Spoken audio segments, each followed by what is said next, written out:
Good morning. Welcome to the Coach's Portal. Got my man Ronnie Gatry over there, the producer. Just thankful for this morning. One of my best friends in the world, Myles McKee, on the portal with us. So thanks for coming in this morning, brother. I'm going to just kind of share a little bit about Myles, and then I'm going to ask him a question and get going. But Myles McKee, one of the most genuine, authentic brothers in the world to me, dearest friends. Him and his family. Love him so much, but we're in for a treat this morning. So, yeah, brother, thanks for coming on the show this morning. Yeah, thanks for having me. Excited to be here. Yeah. So, yeah, brother, all the people listening, love for you to just help us put on your lens a little bit. And a lot of that's just going to be your story, a little bit background. Last week, I had to put Ronnie on a 3-minute time limit, so maybe I'll give you maybe 3 to 4 minutes. No. Just help us put on your lens a little bit of your story and who you are and why you've come to the point, where you're at now. Yes. Well, first of all, my name's Myles McKee, and I'm 30 years old. I'm happily married to my wife, who is named Shyla. I have 2 boys named Koa and Elijah, ages 2.5 and close to 1. We're actually pregnant, expecting our 3rd, so pretty excited about having one in the oven. Crazy house. Yeah, it's gonna be wild. But yeah, I grew up. My father was a pastor my whole life. Grew up in Orlando, Florida, where I spent 12 years, and then shortly after moved to Asheville, North Carolina, which is where I finished out the latter part of middle school and went on to high school. And yeah, just journey was heavily based in athletics. So in that, my identity was found early on, and that produced a longing for fame, fortune, notoriety, women, glory, wealth. And so my kind of plight throughout high school was the homecoming king and the guy who had a lot of attention and was chasing after the girls and partying on the weekends, just really being wild. And I think through that time carried me to Fork Union Military Academy in 2009, and then on to University of Tennessee, where I redshirted in 2010. Still was in and out, really pursuing a lot of myself. And then I ended up transferring out of University of Tennessee, going to California for 2 years. And that was when, the Lord really began to shape me. I just remember being broken after a night of partying, looking over on the bedside table and seeing a Bible, and remembering that I've done everything. I've literally done everything you could imagine and was still empty. Nothing had been satisfied. A void was still present. And I remember the Lord just speaking, "You've tried everything but me up until this point." And so that's when I just began to open up the scriptures, ask the Lord what it meant to follow him. He brought brothers around me like Minos Bouquet, who's a close friend today, that were able to just be there. We created community just amongst us young fellas and had small groups and kind of, began to dive into what it meant to follow Jesus and to pursue the things of God. And out of California, ended up signing with UAB. And then ended up, and then I don't know if Nick's gonna share the rest, but I actually ended up moving next door to Nick. Nick might want to jump in and tell the story, but yeah, definitely. This is one of those stories I just gotta share because the Lord is crazy. He just sends people. And so I'm on the phone with one of my closest brother, Chris Walker. He was playing football at Tennessee at the time. He was in our wedding. And he's like, "Yeah, man, Nick, I just want to let you know my boy, Myles McKee, he's moving to Birmingham. You got to meet him. He's quarterback. He's awesome." I was like, "All right, man, I'll keep a lookout for him." Well, didn't know the next day, 2 big old dudes come up right next door. They pull up in a car. The house is for rent. One guy gets out, 350 pounds. His name's Dom. He's a stud. "Man, I'm Dom." And other guy gets out, walks up. He's like, "Man, I'm Myles." I was like, "Myles McKee?" And he's like, "Yeah, bro, how'd you know that?" I was like, "Man, I just know things, I guess, And, Lord knows it. I think y'all moved in the next day. We did. Yeah. From that moment on, had the opportunity. Shyla lived with us for a time and living next door, trying to follow Jesus together. That was a whirlwind of emotion. And then Myles and Shyla getting engaged in our living room. And so founding A41 together, which is our sports network ministry, Yes. building together. It's been a absolute journey, only connected by the Lord. So it's really incredible. Well, where y'all living now? We're Titusville, right? Yes. So we reside in North Titusville. We've been living there for 4 years now, and so moved into that neighborhood 4 years ago.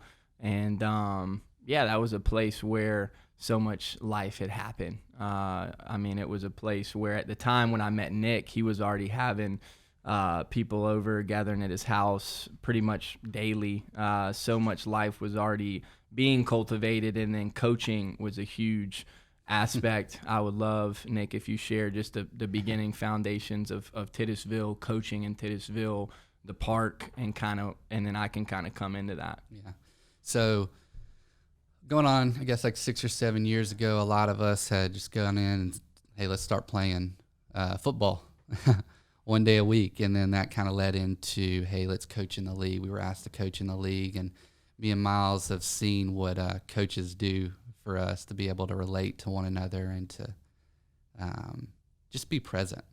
And so that's been a journey over the years of how do we be present in Titusville through coaching, and how many times on the football, baseball, basketball court we've spent together. So really special through the years. Love with the coaches port on Myles, and we can kind of go into this, is over the years as you've been kind of coaching and being a father to so many. I know that you also have a mentoring program that you started called Asafo. Kind of help us, our listeners, kind of how have you gotten to the point where you are now, and what are you trying on a day-to-day basis implement to the youth you're coming in contact with?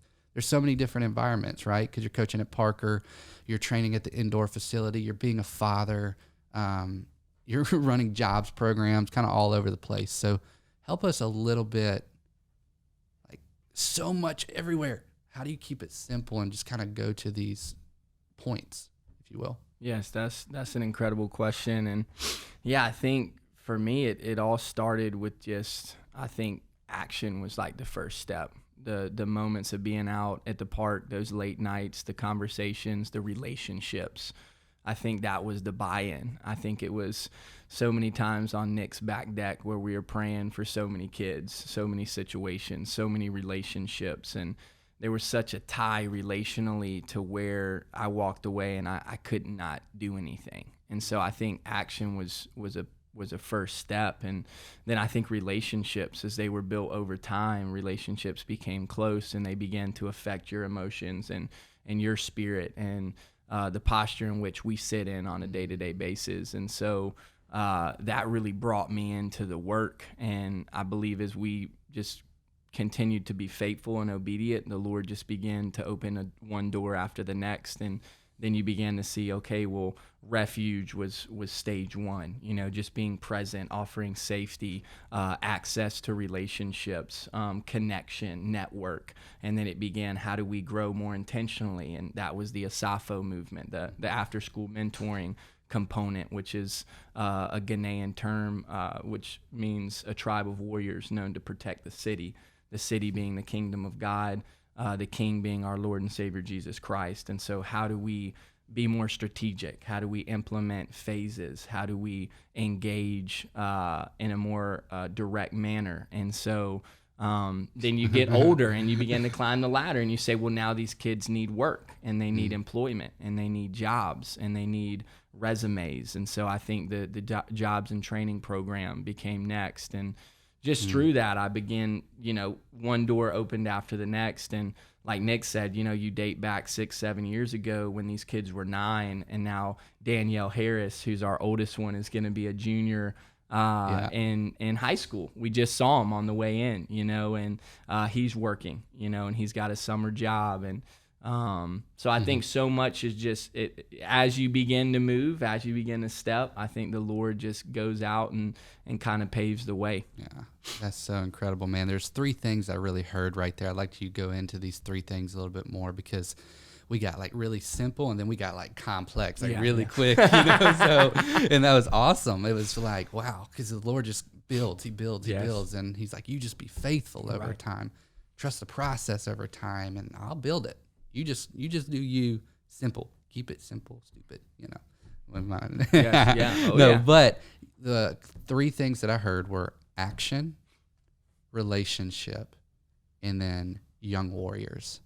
Those are like the three things I'm taking away. So I feel like so many people get, you know, they feel led to do something and then action. Well, it wasn't this huge action. You didn't think start a mentoring program right away. Right, What right. was that just small action? If someone has something going in their heart and their mind right now, what is just that small action? What did it look like for you? And what would you just kind of give to someone if they're like, I want to do something, I don't know what to do? Yes, and that's such a good question. I feel like leverage is what the word that comes to mind is. I was an athlete. You know, I knew athletics was something that I could give. I knew it was something that I could offer. And so it started there, you know, with just the act of saying, hey, I've played athletics since I was 5, so now I'm going to coach at a local park. And I'm going to, you know, kind of impart what I've been taught over the past 23, 24 years of coaching in my life and use it is leverage. Yes. To use what I've been taught, what I know, and then to impart it to our local community. And then so that action then led into relationship. Do you remember maybe one of the first kids or like a story that first step of action led to a relationship? Yeah, absolutely. I remember Rico was probably the first story I remember. He still love him to this day, still walking together to this day. But yeah, I just remember connecting with him on that football field and just seeing his heart long to be seen. And when I say seen is what I mean by that is actually acknowledged as a person of value and a person who's loved, a person who has dignity, who has God-given giftings, and that's a child of the Lord. And so I just saw him longing, and his eyes, they were almost gazed over when I first got out on the field, and just kind of, you know, was just out there. But then when things would happen, you know, his emotion would just kind of be numb, and there would be a wall.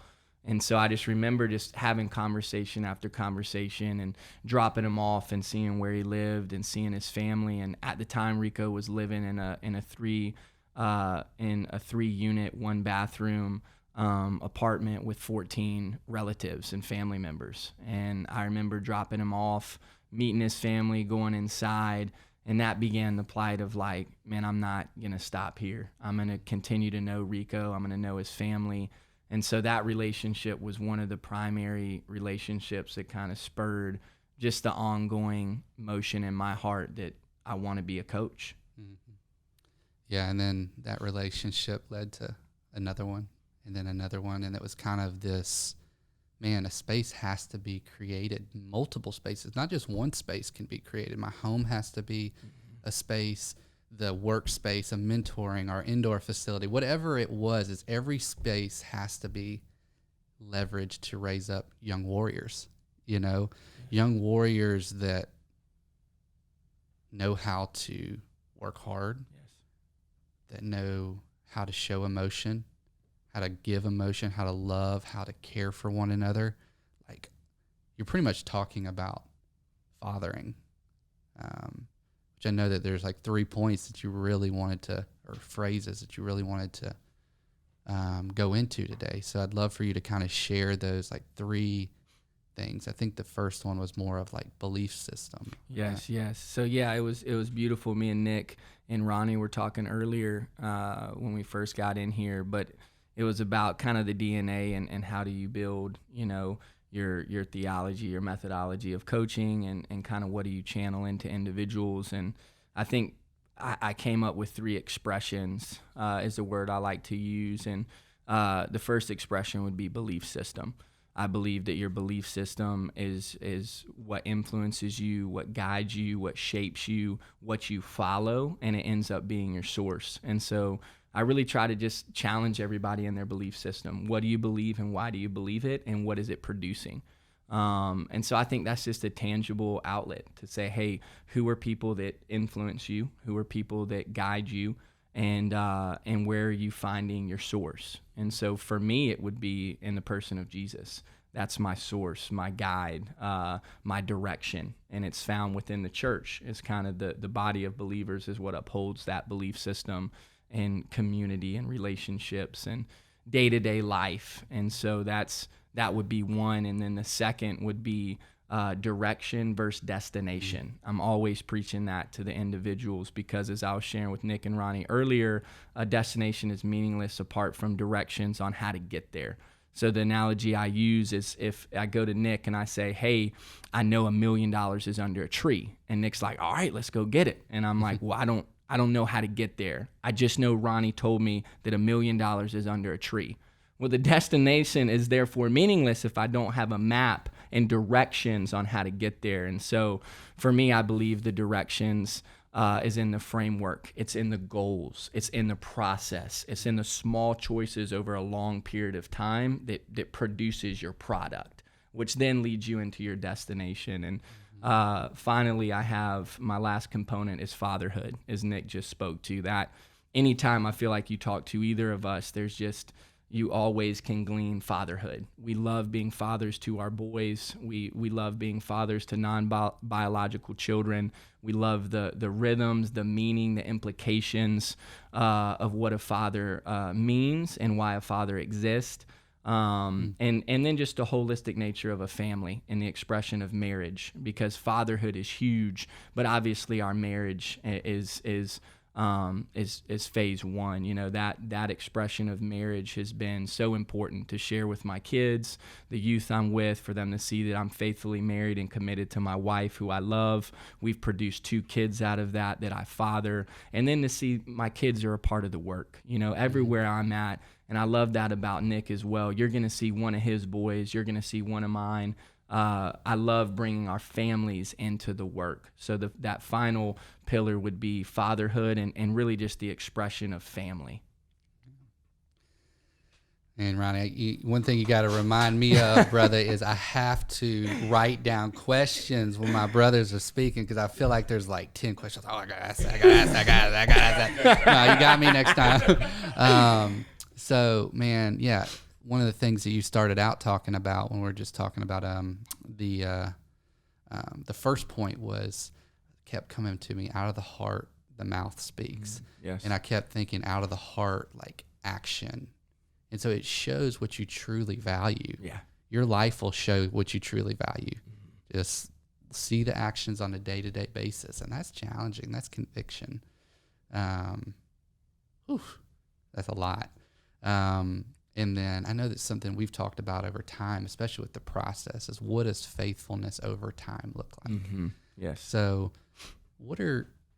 just speak a little bit about that. Like you specifically, you and Shyla, y'all are navigating a lot of different things right now. Everything from marriage to kids to, honestly, white, black. I mean, you could kind of go into that too, yes, but what are some areas of what does faithfulness over time look like in a complex world with all kinds of crap going on everywhere?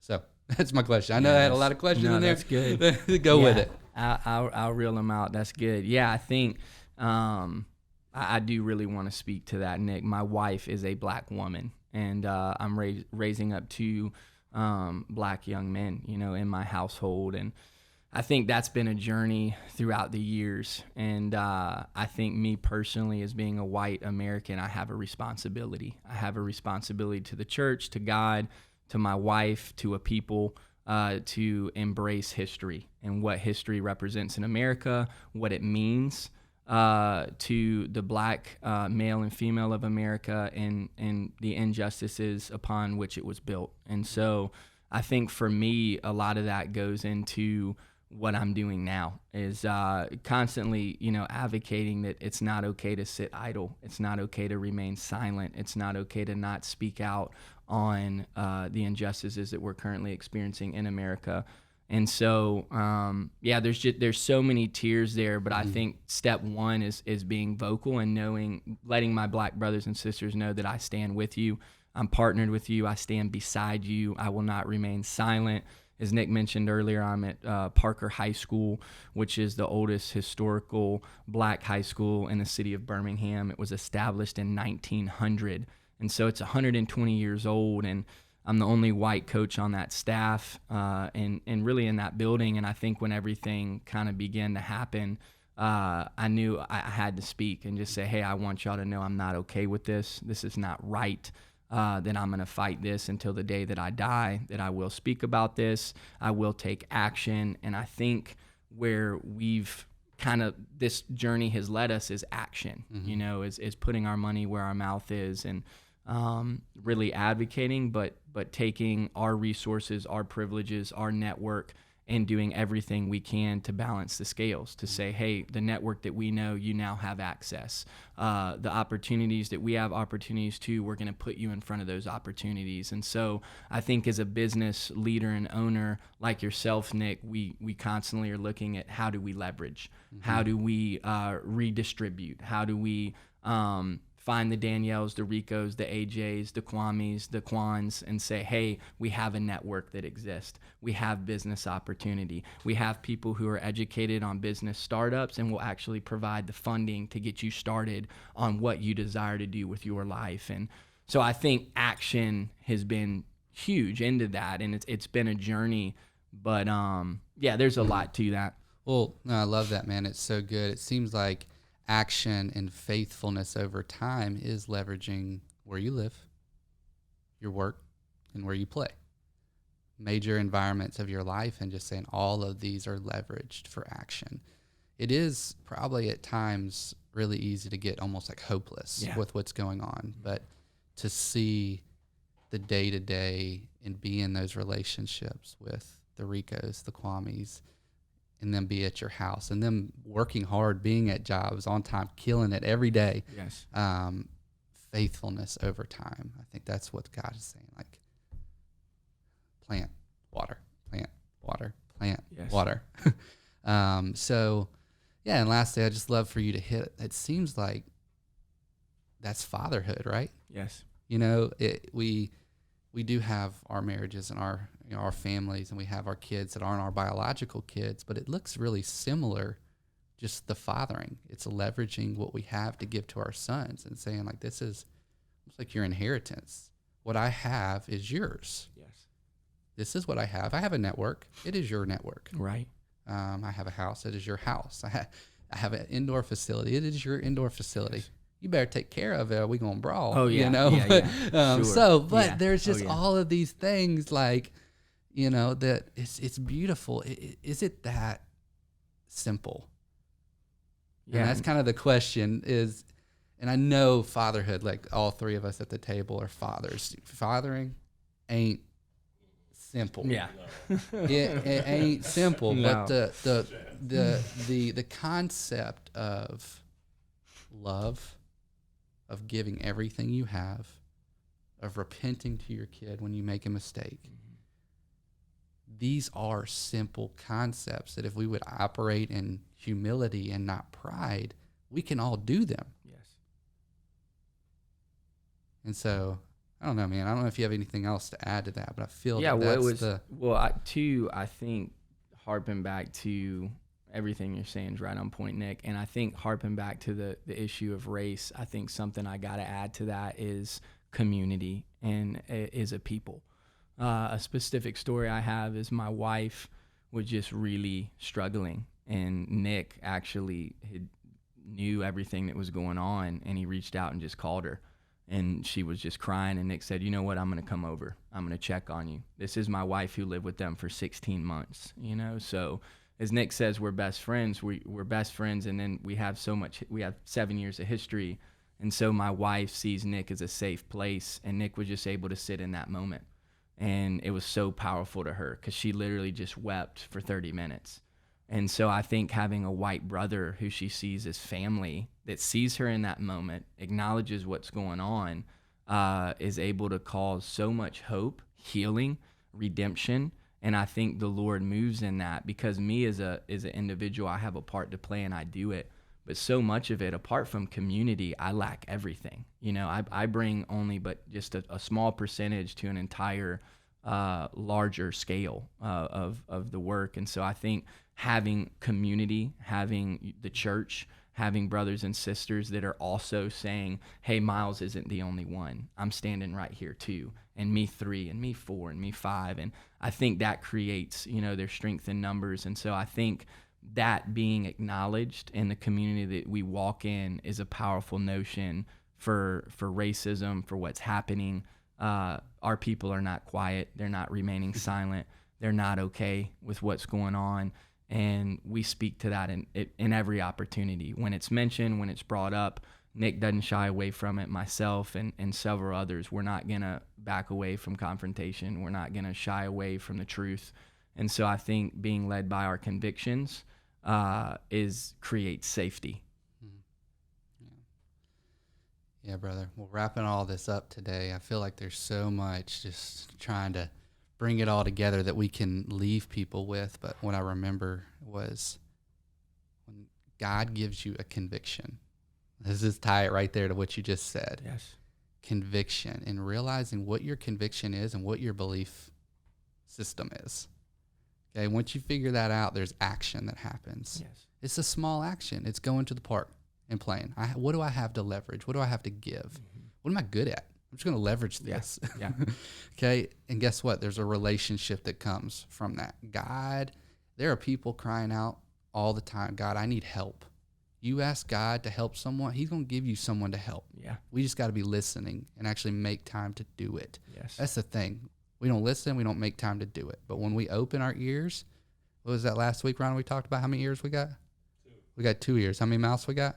1. Okay. I think that maybe that's something we should drive home pretty regularly. Yes. But leads to relationship, and then relationships add up over time as we continue to build community of warriors. Yes. Yes. Understand our belief system. Trust the process of faithfulness over time, of leveraging what you have, right? Yes. And be a father, be a mother. And keep it simple. And let's see what the Lord does over time. Yes. And so, yeah, brother, thank you so much for coming today on the Coach's Portal. And I pray that today, that when you leave, when you take this in, as you ask and you say, okay, what do you want me to leverage today? Yes. What is something small that I can walk in? And let's see what the Lord does through relationship. So thank you again for tuning in to the Coach's Portal. Be blessed today.